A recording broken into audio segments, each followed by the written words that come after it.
Got open man. DJ Moore. End zone. Touchdown. Touchdown Bears. I am Jeff Joniak. Blitz is on. Down he goes. Brisker. What was it like playing for Coach Ditka? I don't want to answer any questions like that. Pressure coming. He's in big trouble. Down he goes. Montez Sweat. And etc. Now, Bears Etc. brought to you by Chevy Drives Chicago, the official truck partner of your Chicago Bears. So far this season, 38 games decided by a game-winning score in the final 2 minutes of regulation or overtime. Believe it or not, that is the most ever in NFL history through the first 10 weeks of the season, and the Bears have been right square in the thick of it, and they did it again yesterday, pulling out a win, and they do it at Soldier Field. I'm Jeff Joniak, along with Super Bowl winning Bears guard Tom Thayer, and this episode, number 185 of the Bears Etc. podcast, is brought to you by ChevyDriveChicago.com, the official truck of your Chicago Bears. They dispatch the New York Giants. Tom, good to see you. Good to talk to you. That's 6 wins in 7 weeks, 4 straight one-score wins. They're 4-1 in the NFL this season. Only team better right now, Philadelphia at 5-1 as they get ready to play the Packers here on this Monday as we record this podcast. They're finding ways, Tommy. They're finding ways. Yeah, so you read those numbers to me, and it's an interesting statistic. Is it the league has parity, or is it because there's a lot of new head coaches that their team are in development stages? And, that could be from some of the most difficult divisions that you see around the league, but a lot of it has to do with, constant change in coaching. Sometimes teams don't become familiar with their head coach for weeks or even years into their career. Yeah, no question. I think it's a valid point. Coming up, we visit with Bears head coach Ben Johnson. So they score the final 14 of the game, beat the Giants 24-20. They held the lead for a total, Tom, in that game of 8 minutes and 40 seconds. But their fourth quarter was real good. 142 yards and 14 points. And this morning on ESPN 1000, Ben said, Bears don't win that game without the play of Caleb Williams.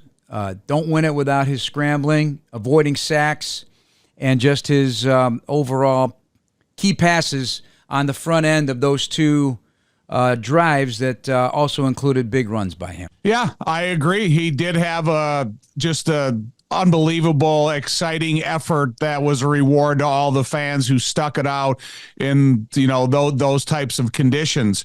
But it's something that I think Caleb is scratching the surface of ultimately what he can be. But when he puts his physical conditioning, his mental toughness, his physical toughness, all that stuff on display, that's what has been endearing him to the crowd, and that's what is finishing games. And as of today, they sit as the 7th seed in the NFC playoff, tied with the Lions for second in the NFC North. Lions, of course, hold the tiebreaker. It's all going to be a conversation from this day forward. That P word has started, because we're past the midway point of the season and entering a key stretch. All these dominoes are going to start falling in different directions based on what happens, Tommy. Yeah, I'm more concerned about the D word than I am the P word. And the D word is division. Yeah. And to me, you go back in the history of time with me as a broadcaster or a player, I constantly talk about the importance in winning the division. And I know when you have a new head coach at the beginning of season, there's a lot of uncertainty. There's been player position changes up until this point in time. And now this is the first time of a second go around with the same team in the Minnesota Vikings, and the Packers and Detroit are yet to come. So I'm okay of bringing up the P word, yeah, but I want to visit the D word. I'll tell you, you had that pounded in your head by Coach Ditka, because as long as I covered the team, that's the first thing he'd always bring up. Yeah, it's really an important part. And when you look at preseason division conversation was all about Detroit. Now we're at the midway point in the season, and there's a conversation about more than just Detroit. I like the conversation, and I'm glad that we're a part of it. We'll see as the season rolls on. Every sip of Blue Moon's Belgian-style wheat ale, crafted with Valencia orange peel and coriander, a winning drive for your taste buds. Blue Moon, made brighter, and a proud partner of the Chicago Bears. A couple things before we get to Ben. Luther Burden and Colston Loveland combined yesterday for 7 targets, 7 catches, and got 106 yards. I think Ben's starting to think, okay, we've been bringing Luther along. He had injury to start this training camp, obviously. Colston now is becoming a bigger target. How significant are these newer weapons as we move into these final 8 games going to be for this offense? I think it's a lot. If you look at your opponent analytically, they don't have a feel of these guys yet. But they know what types of players they are because of their investigative work throughout their time in college. I think Luther Burden is a big wide receiver. Obviously, Colston is a big tight end with a great catching radius. So I think both of these guys can be assets, especially when you have the creativity in the mind of a Ben Johnson. The assistant coaches are doing a great job of keeping these guys ready and getting them ready. So, I just think their best is yet to come, but I think they're also going to help some of the veterans on this team flourish as well. You get more at Luther Burden, you get more at Colson Loveland, then Cole Kmet gets more, and the rest of the wide receiver group gets more. So I don't look at this selfishly. I look at this in the big picture where it helps the whole team. And now on the other side of the ball, Montez Sweat, a second and a half. He is the third Bear with 4 straight games with a sack. Mack did it 3 times. Richard Dent, your teammate and Super Bowl MVP, did it 2 times. Without Dio Odengbo and the evolution of having almost a NASCAR package of defensive linemen and then a big heavy set of guys like you've alluded to use in different ways, giving them this versatility.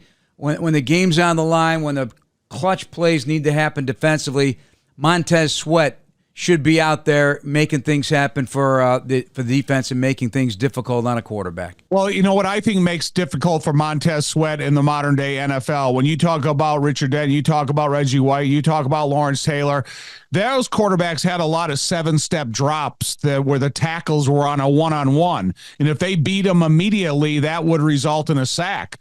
Now you're talking about 3-step drops, shotgun, play action, RPOs. It makes it a lot more difficult to get sacks repeatedly game after game. So I think that speaks volumes to where the defensive line is going, their versatility, their different packages, and Montez Sweat individually. You make a great point, because when sacks happen when they're tracking down a quarterback who's on the run, that is not the traditional sit in the pocket, whack you, and you go crazy, sack, down he goes. You got to kind of wait for that celebration because you don't know if it's behind the line of scrimmage or not, and if it's going to be recorded a sack. He may get more sacks that way, tracking down plays. Well, yeah, listen, I really admire the sack he had against Russell Wilson, because if you look at those guys out on the edge of the offense for the Giants and where Montez was, he didn't overreact. He stayed in an athletic position, and he never went for any head fakes of Russell Wilson. Then it resulted in a sack. To me, that's one of the more difficult sacks for defensive linemen, is when they're in space with some of these great athletes. Score big at your local Chevy dealer. The Chevy Silverado will take you through this season in style. Chevy Drive Chicago, official truck partner of the Chicago Bears. With that, let's begin our conversation with Bears head coach Ben Johnson, a weekly edition here on Bears Etc. Well, good afternoon, Ben, and welcome to Chicago's wacky winter weather already. Happy Victory Monday. Yeah, happy Victory Monday's right. And finally gave our players a little bone too. It's, we hit November and came in and just got a lift today. So I think they were grateful to have a couple days away from the coaching staff. Do you have to keep that in mind now at this point in the season a little bit? Just from wear and tear reasons, might feel pretty good. No, there's no doubt about it. They're working their tails off, and they have been for a long time. We had the early bye week, and so we just got to be very mindful of where they're at mentally, where they're at physically, so that we're still playing our best football week in and week out. I know it's early, believe me, but something special is brewing here. Do you at least allow that? The competitive attitude of this team is really shining through. The offense finishing. The defense has done so in the past this year. I mean, am I okay in saying that? Yeah, no, I think the competitiveness is there. It's been there really every single game. The effort, the intensity, the belief, all those things, they really show up. And I think we got a really good feel for what we're doing and how we want to get it done. And so, I look forward here to this second half of the season and seeing the best version of all of our guys come out. So Caleb has been nicknamed Superman back, I think, probably high school days, college days. So I'm stealing right now. I'm stealing because I heard NFL Films compilation of that final drive, and some of the guys were yelling Iceman. So I feel it's Iceman. Iceman cometh. I mean, the fourth quarter numbers this year and now the 4 game-winning drives this year, that's what you look for in quarterbacks, right? Ice in the veins. He's engineering these late game-winning drives. What do you think of that one? Iceman. And you're the Iceman also. Yeah, I'll tell you why. I'll tell you why in a second after you answer that one. Yeah, I think he's earned that moniker here at this point. I think he's done a tremendous job. I said it all along, and it's really the vision for the players that we bring in is we're going to be playing in some pretty big games. Whether that's this year, next year, that's the vision. That's where we're headed. We got to earn that right, obviously, but that's where we're going. And when we get there, we got to be able to handle those moments. And so I think it's just a glimpse in these fourth quarters that we're pulling it out at the end. I think it's just a glimpse of what's to come in terms of some of these big games we're going to be playing in, where we have the bright lights and we have all the eyes on us. And I think we're going to relish that opportunity. So Cole Kmet in the locker room yesterday, I read a quote. He referred to your calming patience in late game situations. No panic, no rush, super organized, ready to hit the go button. I know that sounds good when a head coach has that impression on the team. Despite, I know you're grinning, but you're wired, man. You're wired tight, but that calming presence for a play caller and head coach in that moment, that is significantly important. Would you agree? Yeah, I think it's probably a good thing that the players don't have access to the headsets as well, because they might have a different opinion but, if they hear what's actually being said. But no, we have our stuff together as a coaching staff. I think really highly of all these guys.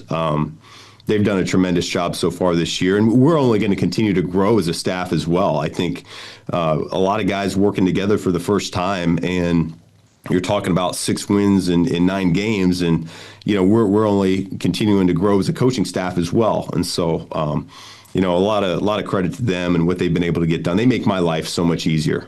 O-line, tight ends, backs, wide receivers, again, a joy to watch. I no longer will think of this as, in terms of blocking, as something, unique this week. This is the Bears. This is what you envisioned. Is it all coming together in that regard? Yeah. It is starting to come together. We're slowly getting better in some areas that we're really stressing and honing in on. And yet there's still a lot of room for improvement. And so I think that's the awesome thing about coaching is you got a bunch of guys that care, and you start to see the whole vision of it start to come together as an entire unit. And so I'm happy with where we're at right now, and we're going to continue to forge ahead. We got a long way to go. Tom Thayer really notated the impact of Theo Benedict's recoverable footwork. He says it's some of the best he's seen. Does it open things up offensively for you in any regard as it's paired with that? Because he can recover from maybe a first step beat down, and then, boom, he's right back in the play. Yeah, he battles through the whistle. He really does. And so I'm very aware of how he's helping us here in the running game. He's doing a great job in that regard. And then in pass protection, the more reps he gets, the better off he's getting as well. And so, having a lot more faith, the more reps he gets, we're all counting on him. The 4th and 1 by DeAndre Swift, lowering his pads, bouncing off contact. Is that your dirty yard category? Yeah. I mean, we needed it in that moment, especially. Probably not my best one. That's an instance right there. Don't love the call when I look at it again. You don't want a defender hitting your running back in the backfield like that. And yet he came through for us. He made me right. And that's what the good teams do, is if I'm off on a call or two, that they make me right. And then, I can help them out here and there as well and put them in good situations. And so, a little give, a little take. It was awesome to see, though. The home crowd gets a little excited, right? Even when you have the ball. Did Tooney give the snap count indicator to Drew one time? And is it impossible sometimes to quiet that crowd? Well, no, that was That was probably our first third down of the game. It was a play that we had practiced the last few weeks, and we happened to be on the road. The motion timing was a part of it, and so I said, "Hey, I know we're at home this week, but let's just keep it the way that we've been practicing it, because we kind of nailed the timing of it all." I love this headline. Saw it from one of these analytics companies that analyzes this stuff, all the good stuff that you like, the analytics, the EPL, that says the fourth quarter is bad news for Bears opponents, playing off the bad news Bears. That's something also significant for this football team, is what we talked about all the way to week one, learning how to win. Fourth quarter dominance is part of that. Yeah, I think we really have risen to the occasion in the fourth quarter. Where we got to get a little better, though, is the middle Yeah. now. The second quarter and the third quarter, I feel like we started off hot on defense yesterday. The first couple of drives were really nice, and then the way they ended the game, the last three possessions for our defense was really good as well. But we can clean up some of that there in the second quarter and the third quarter, so that we're not put in those situations as much. Can I go back to offensive line real quick? Because Yeah. to be a play caller and a head coach, you have to understand completely the offensive line. It's a position you dabbled with as a tight ends coach. How'd you learn it? O-line. Oh, that's a good question. I would say this: the foundation of what we do here, I first learned in 2016 in Miami with a guy named Chris Furster, the wide zone scheme through his eyes. And everything he said, I was like a sponge. I ate it up. And then I wouldn't be where I am today if I didn't have the time in that tight end room. Because to me, that's what tied everything together. I'd been a quarterback and receiver guy really my entire career, and the opportunity, it was COVID when I got promoted on into that tight end role, and we weren't in the office, but yet we're doing a million Zooms a day, making sure we're getting the playbook right that off season. But it gave me a lot of a good opportunity to nail down philosophy of what I want run blocking to look like, pass protection, and some of those little nuances that I hadn't thought about a whole lot as a quarterback or receiver guy. And so, I think it's been invaluable for me in how I call the game, because it does directly relate into offensive line play. And so even though I've never played the position or necessarily coached the O-line, I do feel like I can see the game through their lens to a degree. Significant. And the reason I brought it up is when you said, we got a lot of ball watchers out there, fans, and you even mentioned coaches alike. So, but the stuff's inside. Yeah. Oh, there's no doubt. And like I said, we don't go unless our O-line goes. Yeah. It's really the engine. It's really the engine for this offense, and I think those guys know that. So much to discuss. We're running out of time. Just real quick on the Vikings. They had a sloppy game, 8 false starts, 3 turnovers, but it's still the NFC North, and I expect there to be quick adjustments by that coaching staff. It's going to be a heck of a game. Yeah, I mean, like you said, it's a really good coaching staff that we're about to go against, and so we're going to have to be on our stuff in really all 3 phases. It's a very tough environment to go play in, as we're well aware, and we're going to get their best shot. However, like you said, we have not won our first division game yet this year, and so we got this one circled as well. So it'll be a good game. Good luck. Thank you so much. Yeah, thank you, Jeff. I hope you took some notes. I want to hear what you got to say. I have 3 points. First of all, calling the offensive line the engine of the offense is because you talk about what Caleb Williams was able to do and everything that he offers. If it's not for the offensive line that allows this to be a multifaceted offense, run, pass, and all that kind of stuff. So again, I'm saying it probably just because I envy the offensive line, but he calls it the engine of the offense.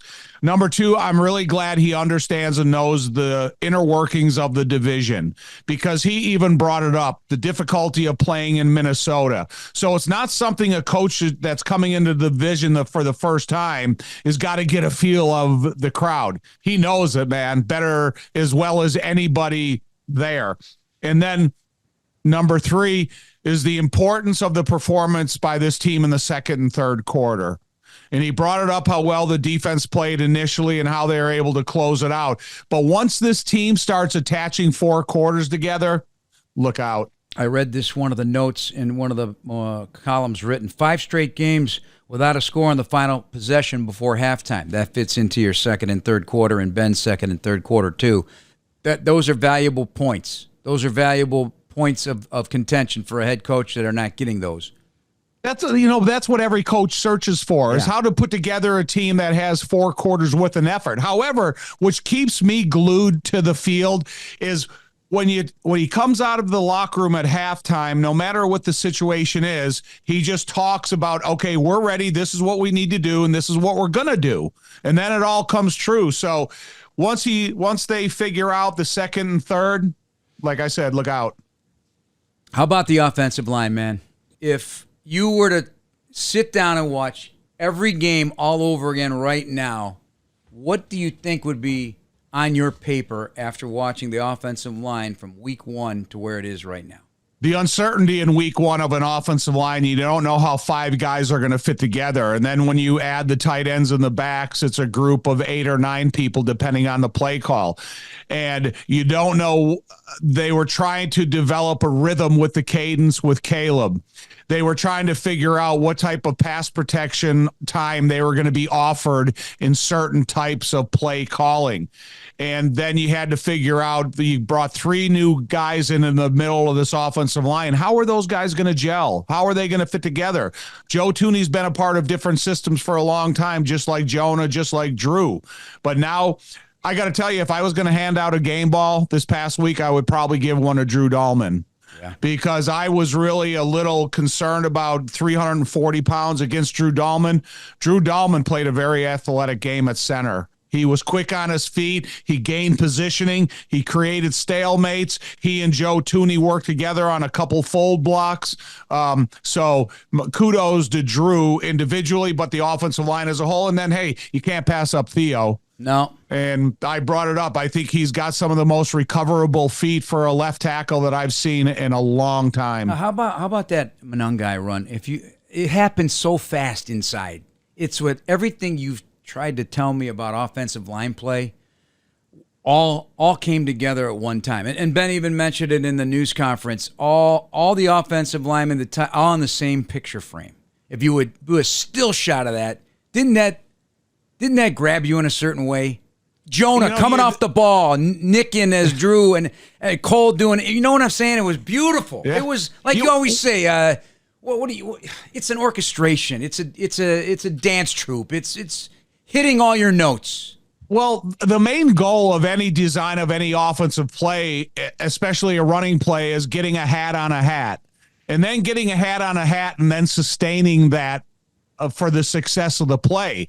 And some of the blocks are going to happen immediately when it's an offensive lineman, you have a guy in your head. Some of it's going to take a couple seconds when you're going against a linebacker that's 3 or 4 steps off the line of scrimmage. Some of it's going to take a little bit more of a design because it's a specific angle block that you have to hit your opponent perfectly in order for that angle block to be sustained. So you're not only painting a play like that with one brush, you're painting that picture of that play with multiple brushes from different angles, different types of swipes and strokes. And I'm a big Bob Ross fan, and I think he could paint that into a great picture. Yeah, and then a back like Monangai who just sticks his face in there and let's go. I love that play. Love that play. That's the thing that challenges willingness and fundamental tackling, because it all happens so quickly that you don't have time for that. It's going back to the Javon Dexter tackle of Russell Wilson. It was kind of a slow commitment to what you were going to do, and it was a big arm by Javon Dexter Sr. that stopped that play in its tracks. Yeah. What else on the offensive line notes do you have from this game? Or maybe just all the blocking. Maybe all the blocking. I don't know. Because it was all good. What was it? Last week we got Darnell Wright doing a cartwheel. So this week he pulls out on a play with DeAndre Swift and he trips over Cole Kmet. He does a somersault, pops to his feet, and blocks a third-level defensive back. That's not his assignment, but because he went through that motion, he didn't say, okay, I fell down, I'm going to stop. No, I fell down, I'm going to continue up, and I'm going to be in motion. But, like I said, it's the week-to-week development of Theo Benedette, because he's only scratching the surface of where this guy is ultimately going to be and how he's able to use leverage at 6'7". I talk about his recoverable feet because sometimes when you make initial contact and so the first couple plays of the game, he was getting rushed by Roy Robertson Harris, 6'7", 300 pounds. And so you have to have initial contact that you stay in a positive stalemate position. And then he's able to get his feet back underneath him and then gain the strength of the block, which is sometimes it's not as easily taught, but when they start getting a feel for that, then they have an unlimited future. I think of now with Joe Thuney and Drew and Jonah Jackson coming into the mix, their consistency, their every game availability, what they're doing in terms of some of the fold blocks that Joe Thuney takes an angle block on Dexter Lawrence, and then Drew Dahlman after the snap, he's got to take a retreat step, fold around Joe Thuney, then he goes up to the second level. It's not an easy block. There's a lot of difficult dance steps in the success of that block. And then I can't say enough about the right-hand side of the line. And right now the conversation is continuing with Darnell Wright. And I think the tight ends and Ozzie Trapillo, the way they're fitting in, you think of the width of the offensive line. When you got Cole on one side, you got Colston on the other, you got Ozzie fitting in between, then you got the rest of the offensive linemen. Jeff, that's it. That is a width of the field that you have 9 holes that you can have as the point of attack. How do you tell a cashier you're a Bears fan without telling them you're a Bears fan? Well, with the Chicago Bears PNC Bank Visa debit card, which gets you exclusive discounts on Bears merchandise, find out more at pnc.com/BearsCard. What are some other things you'd like to bring up today after watching the tape? Obviously, we haven't talked much about the defense, but there's some things that they still obviously have to work on, and that will come over time. Yeah, they haven't played all 11 guys together that they had envisioned from the start of the season. I don't think, but a couple plays, and maybe none. Now that I think about it. Well, 11 you can probably kind of talk to in an offensive scheme. When you're talking about a defensive scheme, you're probably talking about 16 or 17 guys, because you're always going to have rotation at the defensive line. You're going to have a slot, a nickel corner, and a third linebacker. So which I really miss TJ Edwards, because what he's done since he's been here is as good as linebackers can possibly play the game. But I'm really happy that Noah Sewell has been prepared when his number has been called.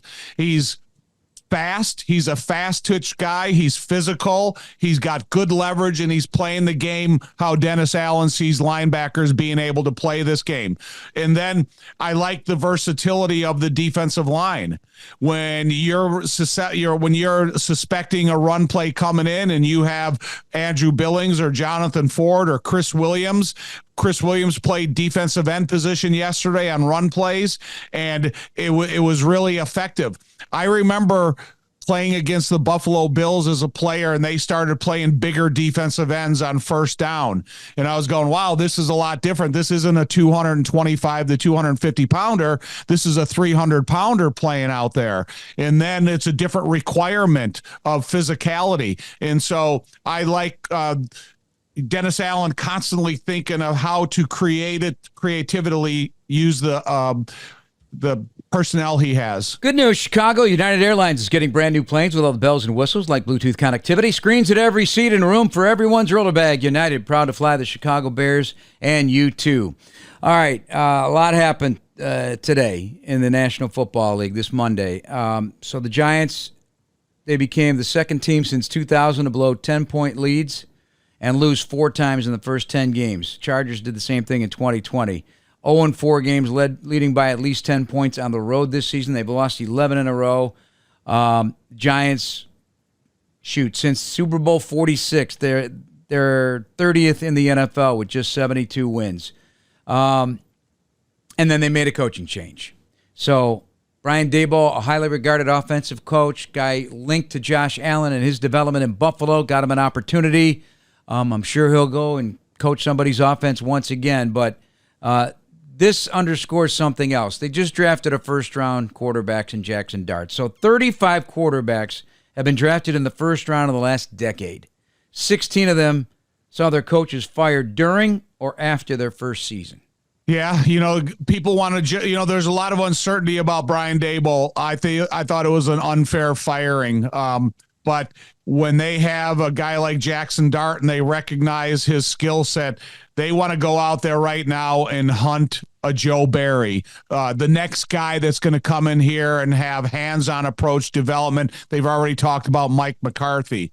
So they're trying to figure out what is the best for Jackson Dart, and will fit everything else, because they got guys in the defensive line. They're as good as there is in the league.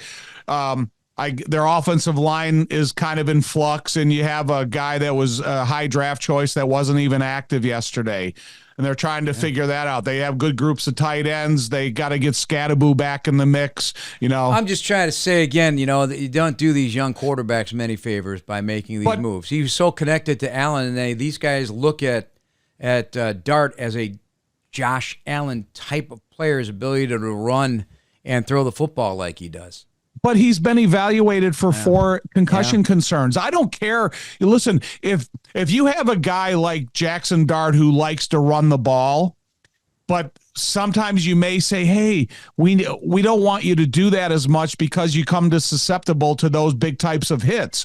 And so my concern is about Jackson Dart. Yeah. Daboll, he's got a guaranteed contract. He'll be fine, but mine is with Jackson Dart going forward. All right, some other NFL nuggets. This one's remarkable. This is about as good as you get in terms of nuggets, like you gave with the Matthews family, 66 years of experience. Matthew Stafford is 500 as a starting quarterback for the first time in his career. Right now. He's 115 and 115-1. It took him all of this time as a starting, obviously we link records to quarterbacks. I don't think it's correct, but 115 and 100. He finally did it. But can you tell me his record when he left Detroit? Well, I'd have to, because that would be so. Immediately when you bring that up, and we're talking for the first time, this is not rehearsed. When you talk about Matthew Stafford and what he's been able to get to, I would be interested to see what his record was when he left Detroit, because did he just climb a mountain by himself with the Rams, or was he close to 500 and he's just been able to even it out over that period of time? With Detroit, he was 74, 90-1. Okay, and it's not as bad as I thought it was. And so congratulations to him. This is the guy that he didn't know if he was going to play this year because he had a bad back to start the season. And now they're considered one of the front runners for the playoffs. Yeah, NFC. And since week 4, 20 touchdowns, no interceptions. He's hot right now. Here's another one. So are you shocked that Dan Campbell took the offensive play calling? He's going to do that from this point on, I guess, or at least right now. I'm not, Dick did that a couple times throughout his career, and he did it out of frustration. I think Dan Campbell has got a good understanding of being in meetings with Ben Johnson over the last few years, and he kind of learns play calling from Ben. And I think that he's just trying to use some of the things that he's learned in the past. And now Dan Quinn taking over the defense in Washington. They're all trying to solve problems right now that your quarterback's on the shelf with a bad left elbow. You have other issues. You had a defensive line thrown out of a game for punching one of the opponent's wide receivers. So make sure discipline is as much of a factor as thinking that you're going to be the wizard. Terry McLaurin's been hurt all year, still not healthy. Hey, Bears fans, Steinhoffels is a proud partner of the Chicago Bears this Bears season. Steinhoffels is partnering with Special Spaces Illinois to create dream bedrooms for children battling cancer. For every false start caused by the Bears defense during a home game, Steinhoffels will donate $1,000 to Special Spaces Illinois. Shop in-store and online at steinhoffels.com. All right, let's quick look at the Vikings. Obviously, having some issue right now, under 500. Listen to the news conference today of Kevin O'Connell. There was a lot of things that bothered him about the performance.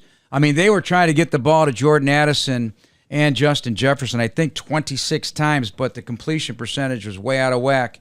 So they were trying to feed him targets, but it didn't net much. Jalen Naylor had a big game, and J.J. McCarthy brought a valiant comeback effort in the end. But I don't know if you had a chance to watch them at all from that game.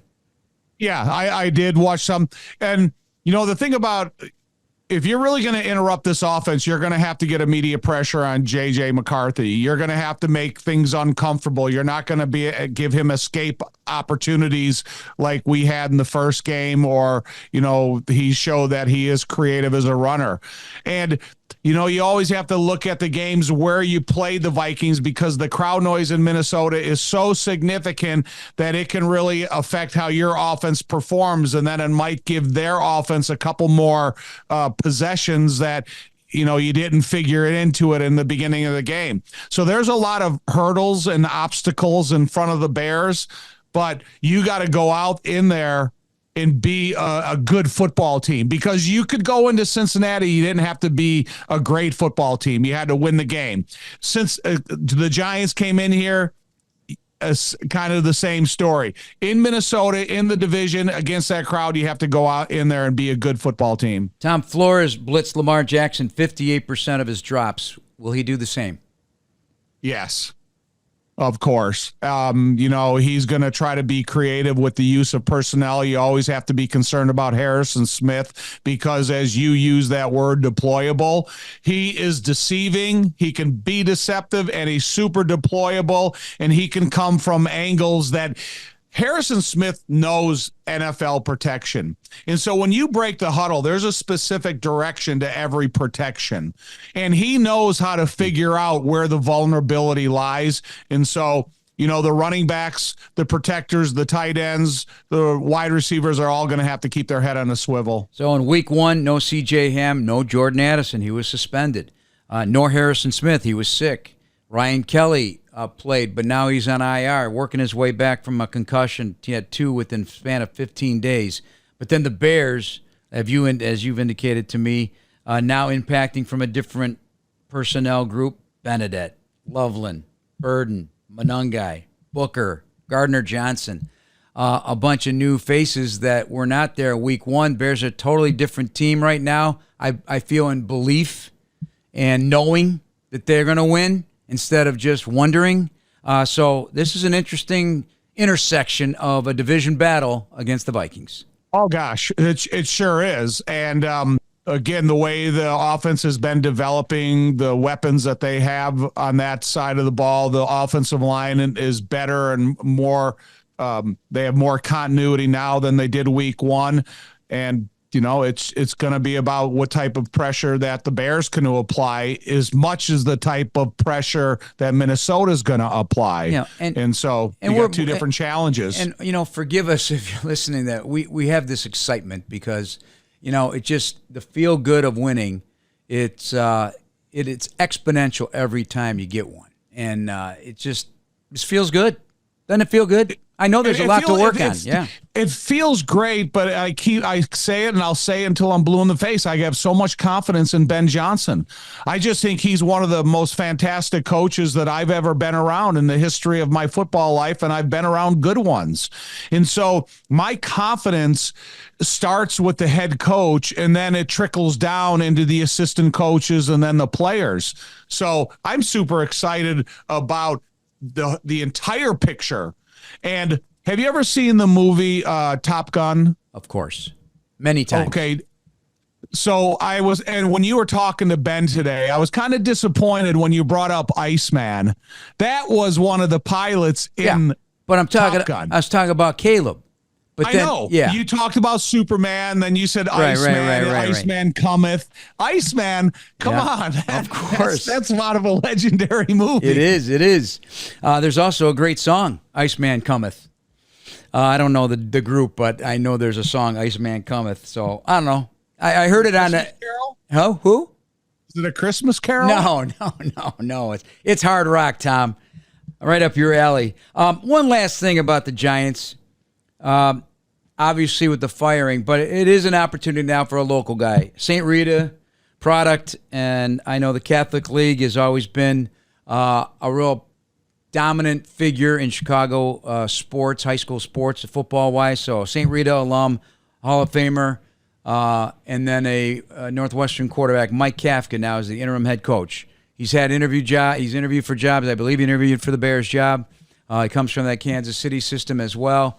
It'll be an interesting to see how he does, and you always wish the local guys a little love. Oh yeah, for sure. That's what Dallas did. Dallas gets rid of the head coach and they make one of their offensive assistants the head coach. So it's not like it has never been done before, even in that same division. So if Mike gets the opportunity, I hope he flourishes, except every time he plays the Bears. And we're always pulling for the local guys. When you choose a Blue Moon, everything becomes brighter, just like the scoreboard after a Bears touchdown. Celebrate responsibly, Chicago. That's going to do it for us. We got another one coming up Thursday. Check us out. For Bears head coach Ben Johnson and Tom Thayer, I'm Jeff Joniak. Thanks for listening, everybody. Please subscribe now on the Chicago Bears official app, Apple, Spotify, YouTube, or wherever you get your podcasts. Bear down, everybody.